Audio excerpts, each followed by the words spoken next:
kalluumaysiga iyo kheyraadka badda ee Puntland Engineer Maxamed Faarax aadan oo ka mid ah xubnaha golaha wasiirada ee ka soo jeeda deegaanada Sool Sanaaga Caan oo dhawaalo ku sugnaa Buuhoodle iyo maanta shaqo-xafiyeed ku qabtay hoteelka ku degaya Buuhoodle oo dhinaciisa ay fadhiyaan saraakiil ka mid ah ciidamada deegaanka Buuhoodle. shirkan jirayd annaka qabanay oo maamulkii dawladda Puntland ee gobolka Caayna aniga wad garanaysan aniga wasiirka kalluumaysiga taliya ciidanka daraawiishta ee Puntland taliya hoggaanka labada ciidanka daraawiishta Puntland taliya hoggaanka ciidanka booliiska ee Puntland shirkan waxaan u qabanay bal inaanu ka warano heerka nabadgelyada gobolka Cayn marayo iyo axwaasha arrimaha ijtimaaciga hadday noqoto caafimaadka hadday noqoto waxbarashada iyo hadday noqoto arrimaha guud ee nolosha waad weydeen dagaalo badan baa dhulkan ka dhacay nimankaas gooni goosadka ah ee rabay inay Soomaaliya dhaawacaan oo ay qayb goostaan baa waxay u muuqatay inay halkan tahay meeshii tiimona ahayd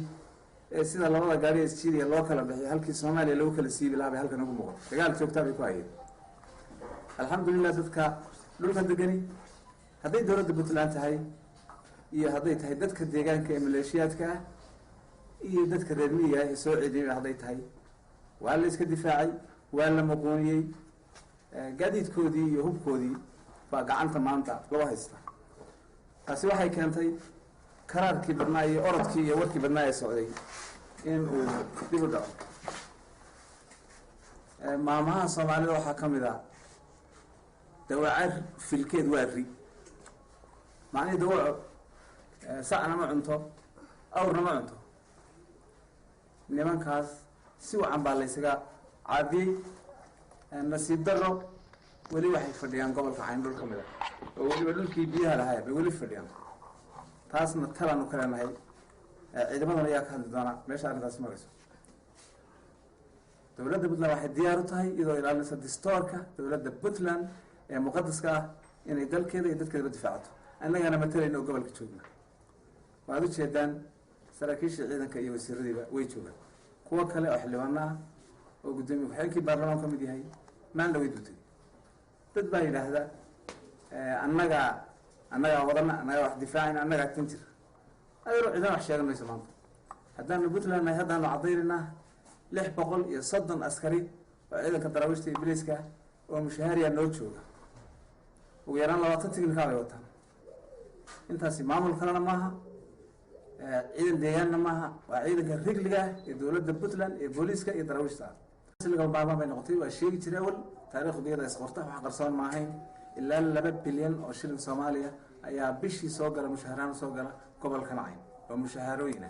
baa soo gala wax qarsoon taasi ma ahayn haddana waanu sheegaynaa waana qasab waana muqaddas inaanu cududda dawladda ee gobolka Cayn inaanu muujino waa arrin laga maarmaan horeyna ma qarsoon الوزير أنت بدنا مركب مسؤولين كسر معمل كبلنا أما دولة دبا إلهي الوزير إلهي الحلوان dadku qaar waxay raadaan maamulka furfur buu waday oo baanad buu soo qaatay furfur ciidan furfur inta tan maxad ka joogsan anigu ma qaadatas haddana nimadana wana la soo dhaweeyaa iyadoo caleemo qoyan loo ruxayo baan soo galaa hadii la fadhi ku dirada waxyaalahaas laga sheego wadada xoogaa lahayn dadkaas baxda saxaafadda halkan ugu timid hawlgalka halkan nagala wada baan marka hore salaamayaa marka labaad waxaan ka hadlayaa xaaladda dagaalka ee deegaanka Cayn gobolka Cayn deegaanka Buuhoodle haddii intaa hore u sii qaado waxaan idin sheegayaa waxaan nahay anagu ciidan Puntland waxaanu ciidanka maamulka Somaliland muddo badan aanu dagaal aanu ku wada jirnay dagaalkaasna weli wax faa'iido ah kama ay qaadin qofka bilaaadmigeena marka uu falgelayo inuu wax ka faa'iido wanaagsan waxaan leeyahay marka hore aan soo jeedinayaa waa dad Soomaaliyeed dadka meesha ku dhamaanaya waxaan ka codsanaynaa inay iska daayaan dhibaatada inay ku noqdaan deegaamadoodii anagu dalka dooni mayno nafahaana dhiigooda dooni mayno waxaanu doonaynaa inay dalka iyaga dhibaato la'aan uga noqdaan naftayada iyo maalkayga inay noo nabadgeliyaan hadday noo nabadgelin waayaan duruus lama ilaa waana ayay horena u heleen iminkana heli doonaan